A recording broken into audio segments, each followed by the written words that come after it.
Hey everyone, quick update. We are on a mission to hit 1,000 subscribers, and right now, we're at 400 strong. We are so close, and I know we can get there with your help. If you've been enjoying the content, please take a second to hit that subscribe button. It's completely free, and it helps the channel out more than you know. Let's make it happen together. Thank you so much for your support. Vishnahel Lorowi is the type of girl who lives in her own head and thinks that's perfectly fine, mainly because she's convinced she's the one and only imperial princess of the empire. Too bad reality slapped her hard a moment ago, because she literally got executed by dismemberment. Yeah, the classic tie each limb to a bull special, like some cursed festival attraction. But for some reason, she opens her eyes and she's back in prison alive, breathing, and waiting for the same doom, like someone hit rewind on her suffering. She starts thinking, did she really return to the moment before the execution? And if so, then the guy in the red ceremonial robe is about to walk in any second to drag her out again. In her head, she counts 3, 2, 1, and right on cue, the gate swings open. He tells her it's time. She flips out, refuses on the spot, and scrambles around the cell like a cornered squirrel. If this really is the past, then her luck must have taken a vacation, because other people who regress get at least a week or a year to breathe. She respawns right at the checkpoint of misery. She bites the iron bars, clings for dear life, but the man still manages to tie her up. She's yelling that she's not doing the dismemberment thing again after already going through it once. Lying there with her arms and legs bound, she squeezes her eyes shut and calls on the ancestor god of Kisamalos. She shifts to the side and grips the rope, thinking that even though that so-called ancestor hasn't shown up for worship in forever, if he shows up now and saves her, she'll devote her life to him, preferably with all her limbs attached. God Kisamalos, the ancestral deity of the House of Kisamalos, shows up out of nowhere dressed in a ridiculous fairy costume.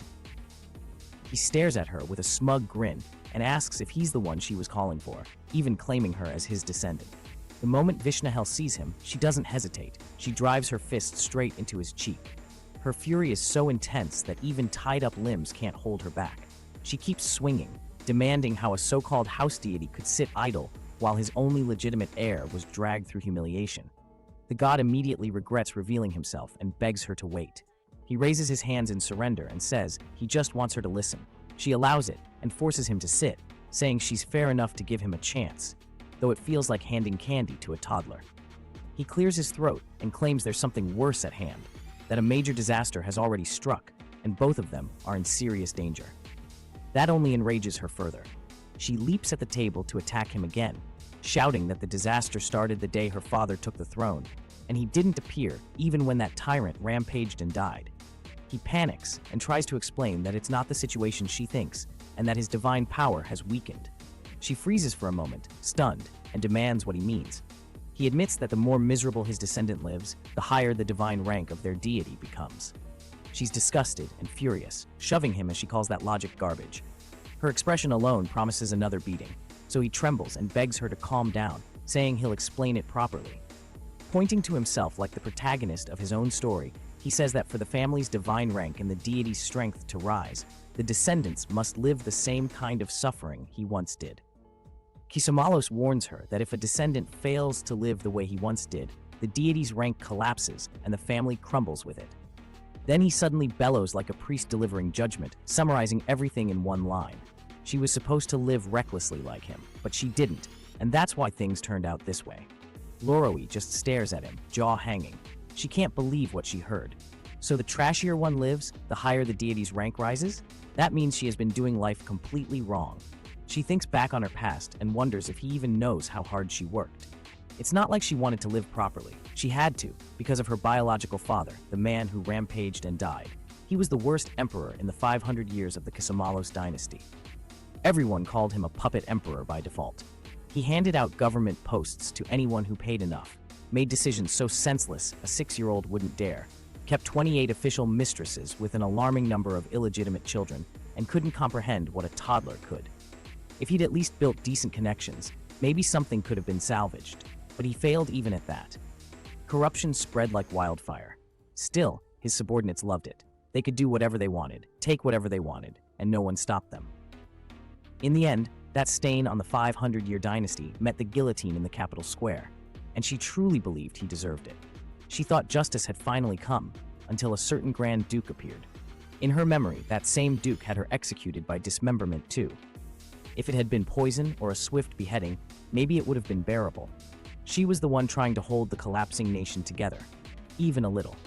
Yet the Duke declared that while the Emperor fell into disgrace, his rightful heir did nothing, and for such insolence she would be torn apart by bulls. That judgment became the root of her despair.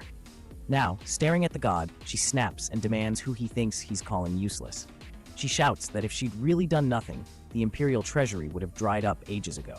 She knows that she lives a life of injustice, because while other children played outside, she rolled on the ground to master the self-defense. And she worked in her father's place, hooked up to the glucose injection, only to be humiliated by some worthless people like you who came out of nowhere and take her place like he was the king of the nation, and to be torn apart by dismemberment. She questioned herself, thinking if it was really because she didn't live recklessly. Looking at her giving herself off, the Lord asked her to pull herself together, but she is so frustrated thinking that she lived her life in vain. She turns her face towards him, questioning him if he wants her to pull herself together when she is already dead. Then suddenly he shouts, telling her that he said something grave has happened. His words make her lose control as she shouts at him, questioning what he means by grave. What could be even worse than the death of the last legitimate heir? She holds him by his collar, but as she is about to strangle him to death, she hears something, realizing that this is the sound of a clock. Taking this chance to speak, Casamalos tells her that it is right because to save her life, he borrowed a bit of divine power. She looks at him in confusion. He tells her that while turning back time, he ran short on divine power, so he borrowed some from someone else, and it is something Loroe must repay. Even doing something good puts his life in danger, because she shouts at him, questioning him about what on earth he did, adding that he's just a good-for-nothing punk with only a decent face. He tells her that, anyway, he will send her back in time so she can gather their family's divine power and repay it. She's still angry, asking him what nonsense is that, when suddenly she feels a sharp wave of energy falling on her, and before the blonde god leaves, he tells her that if she doesn't want to be dismembered again for defaulting on her debt, she must repay the divine power by the time she returns to today after regressing, calling her a fool. She shouts at him in anger, questioning who he's calling a fool, and questions if it isn't that, because the house deity himself is a fool, that the heir is also called a fool? He smiles, telling her that she is right, which makes her even angrier, questioning him about what he is even saying. He asked her to control her anger, mentioning that she will soon regress 16 years to the past, and during those 16 years, she should restore as much divine power as possible. Loroe stares at him, stunned, and asks why he's sending her 16 years into the past, or if that number even means anything. Kisamalos suddenly starts singing and says it's because youth blooms at 18. She just blinks at him, realizing that while he may be the deity of their house, anywhere else he'd be a complete embarrassment. Then he drops another bomb. He says things got a bit tangled, so she'll have to die one more time before the regression. Her eyes nearly pop out. Is she going to be dismembered again? She tries to convince herself that it can't be true. This isn't some buy one get one free death deal, and surely he can't be so incompetent as to let his own descendant die twice. But the next moment, she's back on the ground of an arena, surrounded by a crowd waiting for her execution. She lifts her gaze to the sky and sees him there, telling her that he believes in her. Her eyes filled with tears. As the rope tightens around her neck, she wonders if this is really happening. In the end, she can only accept the truth. She truly lived her life in vain up to now. But this time, she opens her eyes in the body of a 5-year-old girl and smiles with resolve. She has one mission: live as recklessly as possible. Vishnahel returns to her childhood, aware that she is the Empire's only princess. Tears sting her eyes as she stares at her small body, remembering that just moments ago she was dismembered for the second time, and now she stands once more at the age of 5. In her world, divine power and rank determine all things. Families rise or fall depending on the might of their household deity, and those with greater divine standing enjoy privilege for generations. The ease of her and her foolish father's deaths proves that their family's divine rank has fallen to its lowest point. Frustration grips her as she wonders how her father, still emperor in title, managed to destroy their legacy within a single generation. Just then, 3 maids enter and greet her, remarking that it is a fine day. She stares at them in confusion, finding their words oddly slurred. When they place a bowl before her, she brightens for a moment, recognizing what she expects. In moments of stress, nothing soothes her more than cold water. She gulps it down, but as the taste settles, she spits it out at a maid's face and jumps on the bed in outrage, shouting to know who dares to poison her.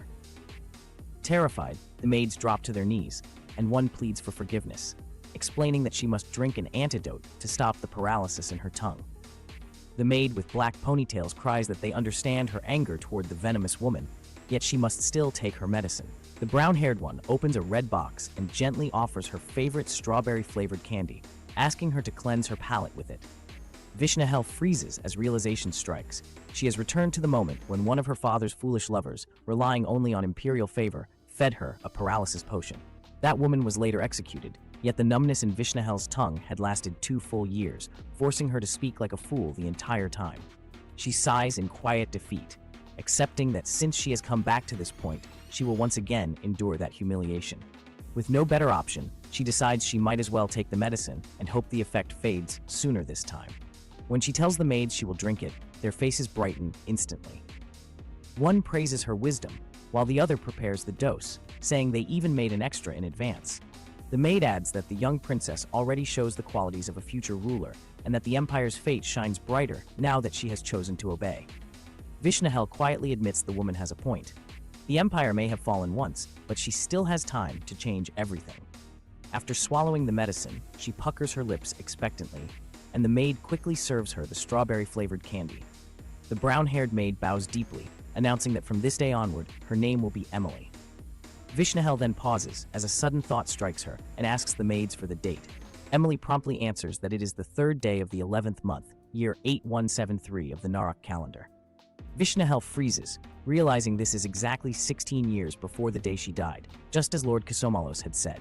Even so, she cannot understand why it had to be this specific moment. Dismissing the maids, she sinks into deep thought, knowing she must raise their household deity's status to that of an upper-class god by the time she turns 21. It is only a theory for now, but since he went so far as to borrow divine power to rewind time, she knows that if she fails to repay that debt, she will face that same brutal death again, perhaps over and over for every fragment she owes. A chill runs down her spine at the thought of being dismembered repeatedly, yet one question still haunts her. How is she supposed to raise his divine rank? Before she regressed, Lord Kisomalos had told her that the only way to elevate his standing was to live recklessly like worthless trash, but she refuses to degrade herself to the level of that fool she calls a father. There must be more to it. From what she remembers of the records, Kisomalos may have behaved like garbage, but he was surrounded by capable people who supported him, and his divine strength likely grew in proportion to the talent he gathered. If she lives boldly and attracts skilled followers to manage the details, she can restore her family's divine power. With that resolve, she lies back on the bed, determination burning in her eyes, then leaps to her feet, deciding her first move will be to march to the royal regent's office and dismiss every tutor she has. Vishnahel storms down the hall with a trail of panicked maids scrambling behind her, fury burning in every step. If she is going to live recklessly, then education is pointless. Her tutors can go straight out the window, along with etiquette, dignity, and anything else that reeks of effort. From now on, she intends to grow wild and wander wherever she pleases. Bursting past the castle gates, she halts mid-stride, her jaw dropping at the sight of the enormous elephant-shaped slide she once dreamed of riding as a child. Without hesitation, she bolts toward it, thinking of how she never got the chance before because she always had to act noble and composed. But now recklessness is her new way of life. As she dashes toward the slide, one of the maids screams that it's dangerous, but Vishnahel brushes her off and launches herself down. She shoots to the bottom, crashes into the ground, and somehow sticks the landing, face flushed with exhilaration. Laughing breathlessly, she shouts that it was amazing and races back up the steps, swearing she has lived far too long without this kind of joy and will ride it every day until the universe repays her lost childhood. Just then, a boy below yells for her to get down, roaring that his father, the emperor, bought the slide for him, so she's doomed. He is none other than Trinity, one of the emperor's illegitimate sons. She mocks him in her half-paralyzed voice, only to bite her tongue mid-insult, silently begging the heavens for the day she no longer sounds like a drunk squirrel. Trinity shouts again and grabs the slide, shaking it furiously, and she snaps at him to stop before climbing down with a huff, only to land right on top of him and smack him across the face. Declaring the slide is hers, she keeps pummeling him as the horrified maids rush over. And just like that, on her very first day of reckless living, Vishnahel finds herself thrown into prison once again, fuming in the cell and vowing eternal vengeance, while elsewhere, a man trying to read in peace hears a distant child's furious scream shatter the calm like a brick through glass. Sometime later, Vishnahel finds herself thrown into prison by her father, snapping out of her shock, only to realize she has been locked inside what feels like a political detention camp, under the command of his illegitimate son. She knows she made a mistake, yet she remembers how he struck her back and acted as if he were flawless. And now, just because she gave him a tiny nosebleed, she is the only one punished. His brother also claims to be the rightful heir, insisting that every Imperial playground ride belongs to him, which Vishnahel finds completely unfair since she only wanted to enjoy them. Furious, she yells for justice until a guard rattles the cage bars and warns that if she keeps shouting, the Emperor will lose his temper for real. She remains irritated, convinced her father is already a fool, and nothing he does can make things worse. Instead of stopping, she begins singing loudly, shouting her hatred for the prison and demanding release again and again, until a sharp crack splits the air. Turning around, she sees a hole forming in the wall and freezes, briefly wondering if her voice somehow caused it. Peering through, she finds a stranger on the other side who sighs that she is unbearably noisy and says this is no place for a child, asking why she has been locked up. She proudly answers that she hit someone. When he asks who, she declares with confidence that, as the legitimate heir, she beat up the Emperor's son. The man smirks the moment he realizes she is the princess. Sitting down calmly, she tells him that since he knows her status, he should treat her with respect.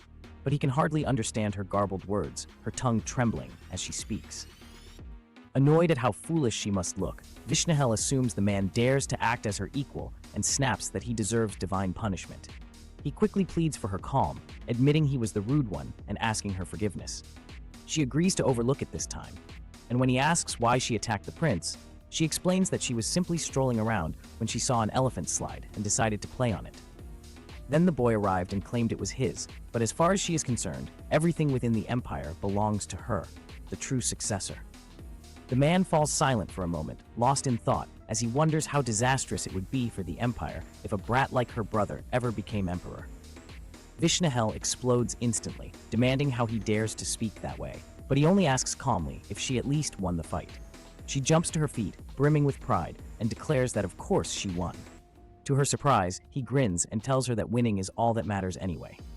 Vishnahel finds herself oddly amused, realizing that for someone who looks like a common-born prisoner, he's unexpectedly easy to talk to. Then it clicks. This isn't a place for petty thieves or drunks. The political prison camp only holds people from powerful families or noble bloodlines who oppose the emperor. Anyone else would have been executed, not confined. That means the man must have a significant background, even if his appearance is rough. Suddenly, the thought makes her laugh aloud. Since he's just another noble troublemaker, she can insult her father as much as she wants in front of him without caring in the least. Sprawled comfortably on the floor, she continues chatting with the prisoner until a guard appears to announce that His Majesty has summoned her. She sits up with a sigh, assuming her father has finally sobered from his drug-induced haze, then dusts off her clothes and orders the guards to move. When the prisoner asks if she's leaving already, she ignores him, thinking that the imperial heir obviously wasn't going to stay in prison forever. But halfway to the door, she stops, turns back, and commands the guard to wait, telling them to bring Himong along too. The prisoner is stunned, yet she has already decided that since they bonded through shared insults today, she might as well try to get him released. After all, she is a magnificent princess, or so she believes. As she heads toward her father's location, confusion stirs when she learns he has summoned her to the Empress's palace, a place abandoned for years.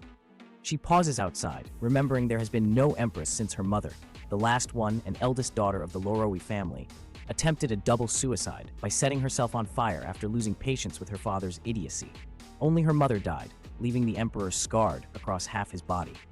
For 6 months, he couldn't bear the smell of roasted meat, and whether from trauma or madness, he never appointed another empress. For him to appear in that palace now could only mean he has given it to whichever mistress he's obsessed with. A scandal both illegal and shameless. The knight at the gate grants her entry, and Vishnahel storms inside with ruthless determination, thinking that the forefathers of their 500-year dynasty must be rolling in their graves because of her father's incompetence. The moment she steps in, she sees him standing there completely naked, with his mistress lounging on the bed behind him. He glares at her and demands where her greeting is, and she casually replies with a simple hello, ignoring the maids scrambling to force her to kneel.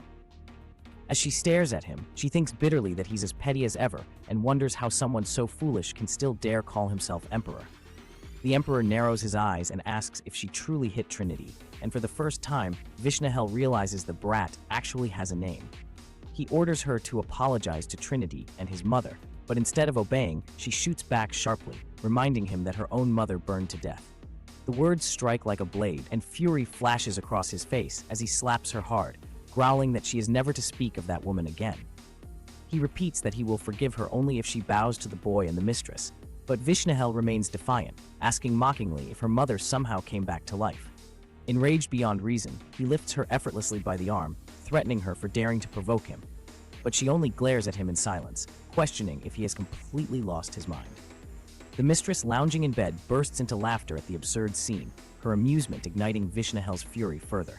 Snapping, she tears herself free, grabs a wine glass, and hurls it to the floor, shards scattering across the marble. Seizing a candle, she points it toward her father and shouts that she is her mother reincarnated, daring him to see if she can burn him just as her mother tried to do. The emperor freezes, horrified, demanding if she has gone mad, and Vishnahel smirks, declaring that she has, and that she is done holding anything back. Roaring in anger, he orders the guards to seize her and throw her back into the cell. Once confined again, Vishnahel grinds her teeth, seething that he might as well imprison her in her own palace. From the other side, the prisoner calls out, asking if she is back already, and she sits down heavily, muttering that yes, she will be staying for a while, and that he needs to patch her up because her face hurts. When he asks if she is injured, she explodes in fury, shouting that her father struck her, splitting her lip, and even kicked her once before just for being in his way. The prisoner clenches his fists, barely restraining his rage, and demands she repeat what she just said. The little princess keeps shouting, demanding a doctor, when suddenly the wall between them cracks open with a thunderous crash. Through the falling dust, the man steps into her cell, eyes blazing, and walks toward her. Stunned, Vishnahel can only stare as he kneels slightly, his voice steady but sharp, and asks if she is all right. Vishnahel freezes as the man suddenly bursts through the wall, staring wide-eyed while he casually remarks that she looks like a fish-shaped pastry. She has no idea what that means, but before she can ask, he grips the iron door and rips it clean off its hinges, leaving her completely speechless. Stepping past the wreckage, he orders the nearby guard to protect her, and the guard bows immediately, promising to obey. Vishnahel watches him stride away in bewilderment before yelling after him, demanding to know why. If he was planning to leave anyway, he had to destroy her door and let all the cold air in, warning that if she catches a cold, it will be entirely his fault. Moments later, the doctor nearly jumps out of his skin at her voice and rushes over to check on her, asking if she is all right. She snaps back, demanding if his eyes are broken and whether she looks fine to him, making him stammer an apology before asking her to sit still. She exhales sharply, but lets him tend to her bruises. Once he leaves, she grows bored and spots a stack of books nearby, deciding to flip through one, only to realize with shock that the prisoner had been openly reading one of the Empire's banned texts. Suddenly, he appears behind her, and she jolts, yelling that he scared her half to death. Completely unfazed, he tells her that he just went and beat up the Emperor himself. Vishnahel stares at him, utterly baffled that he's still alive after something that insane, deciding he must belong to a ridiculously powerful family. Even so, she wonders why someone of high birth looks and sounds so much like a bear. A thought clicks, and she tilts her head, asking if he's Bumgora. When he confirms it, she immediately tells him to shave because he looks like an actual bear. He falls silent for a moment before declaring that he beat the Emperor for her sake. She just stares, unimpressed, asking if she ever told him to do that, since everything started as his own problem anyway. He groans, smacking his forehead in exasperation, while she points at him with a smirk and asks if he's ever heard of self-satisfaction, calling it one of life's greatest motivators. Vishnahel continues lecturing, yawning mid-sentence, about how people who crave praise lose themselves, when the man groans and begs her to spare him the speech. She shrugs, insisting she's only saying that he should manage himself better, especially with that banned book, because if he truly plans to overthrow the Emperor, reading treasonous texts in the open is idiotic. Her words actually catch his interest, but before he can reply, she yawns again and waves him off, declaring it's her bedtime and ordering him to stay quiet while she sleeps. With a faint smile, he tucks her into bed and tells her to rest well. The next morning, Vishnahel wakes up and immediately throws the table across the room, shouting at the guards for daring to feed her such revolting food. The guards panic, stammering that poisoned rations never taste good anyway, since the supply officer hoards the salt. Vishnahel glares and declares that from now on, every meal must be prepared by the Imperial Princess Royal Chef. Terrified, the guards drop to their knees, swearing to obey, and she beams proudly, turning to the prisoner with smug satisfaction and asking if he has anything to say. He sighs and, with a dry smirk, repeats her own words, asking if she's ever heard of self-satisfaction. She spins on him, calling him an ungrateful brat. When the guards later bring his meal, she watches curiously, even offering him a strawberry from her portion. He thanks her politely, and she scoffs that it's purely for her own self-satisfaction. He chuckles, saying she truly can't let anything go, and she smirks, quoting her late aunt Loroi, that an heir should never live with their head bowed. His expression shifts as he recognizes the phrase, and when she asks if he knows it, he nods, explaining that of course he does. His family conspired with his uncle to murder his parents. Vishnahel stares, stunned, and apologizes softly, saying she never imagined her aunt's line could be so ruthless. He shakes his head, explaining that they weren't ruthless at all. It was his parents' fault for seizing his uncle's lands. Still frowning, she listens as he continues, saying his uncle later sold him to the imperial family, coveting his inheritance, and sent him to the battlefield, hoping he'd die. He survived, and once he came of age, he wiped out his entire bloodline and came here to atone. Vishnahel studies him, realizing he truly does have a conscience, and judging by his thick beard, he's been imprisoned for quite some time. She wonders how someone so young can waste his life like this, never seeking joy or freedom. Suddenly, she calls him closer, holding out her hand and asking for his. When he places his large, rough hand in hers, she studies it silently before clearing her thoughts and declaring, by the authority of the true bloodline of Kisamalos, that she pardons his sins. Smiling, she tells him he may now live freely, that he need not remain here, and that he should shave, since his beard makes him look like a full-grown grizzly bear. He nods quietly, acknowledging her words, and she adds that, when they next meet, he had better show proper manners and asks if he understands. He smiles faintly and says he accepts her proposal, leaving her momentarily confused about what he means. Before she can ask, he suddenly leaps up, smashes through the prison door yet again, and disappears into the open air. The guards bow deeply as he passes, treating him with reverence, and within moments, he is gone. Vishnahel stares after him in disbelief, shouting after his retreating figure, demanding to know where he's running off to in such a rush. After Bumgora broke out of prison,